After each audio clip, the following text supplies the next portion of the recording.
Here at the Severn Valley Railway, we're incredibly fortunate that we have got, I would say, one of the most comprehensive signalling systems of any preserved railway.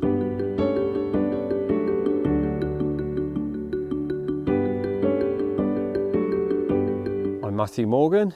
I'm the S&T team leader. S&T stands for Signal and Telegraph, or Signal and Telecom, depending on how old you are. What we do is look after the signalling system on the railway. Everything that's needed to run the train safely from end to end is ours to look after and maintain. Signalling is vital to the safe operation of any railway. The reason that is so important is it allows us to run a lot of trains. It allows us to have interesting timetables. It allows our special events and galas to be much more interesting than they would be without so many signal boxes. We have 7 signal boxes. We have regularly spaced passing loops. Today we're at Hampton Load on a wet January day and we're doing routine maintenance to make sure everything's well oiled, clean, the lamps are burning brightly, and also, most importantly, to make sure everything's safe. It's not particularly glamorous, but it's very necessary just to keep everything running smoothly. Once trains start to run in the summer season, there's not much opportunity for us to get out and about and do these sorts of jobs, so we have to make the very most of the close period to get all the things done that we need to do.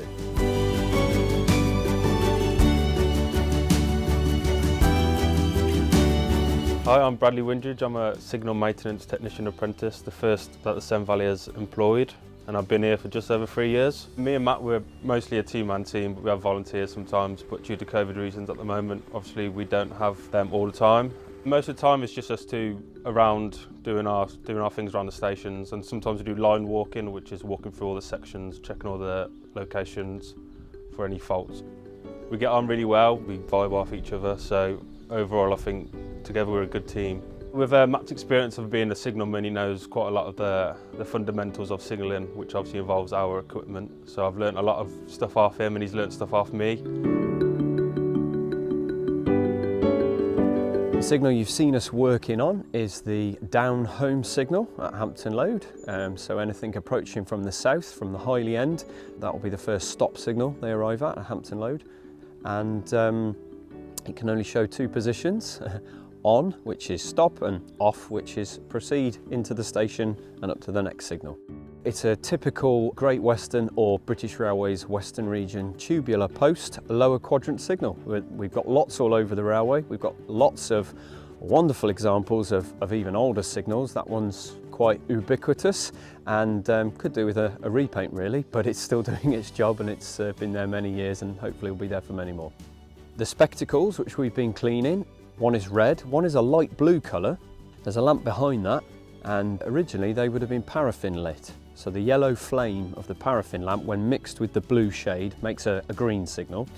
So all the driver will see is red or green, depending on the position of the signal. It's very important we keep them clean. They do get sooted up with the smoke and the exhaust from the diesel engines as well. So one of the important things we do is just check that the lamps are nice and bright, they're well focused, and the spectacles are clean.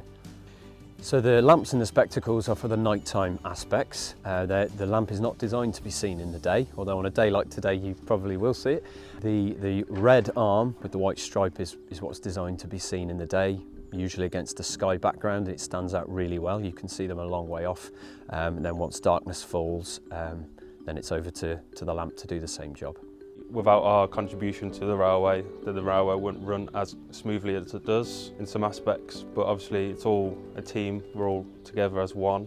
It's also a vital part of preserving the old railway. The sound of the bells from the signal box, the clank of the arms going up and down, the look of it all. I'm sure you'll agree the signals look spectacular.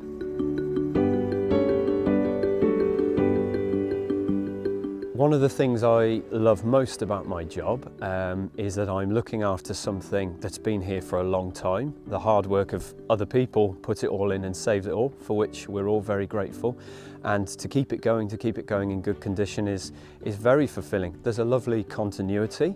I was an apprentice 20 plus years ago with a chap I still work with. He maintained the signals on this railway when he was an apprentice back in the 60s, and he's still here.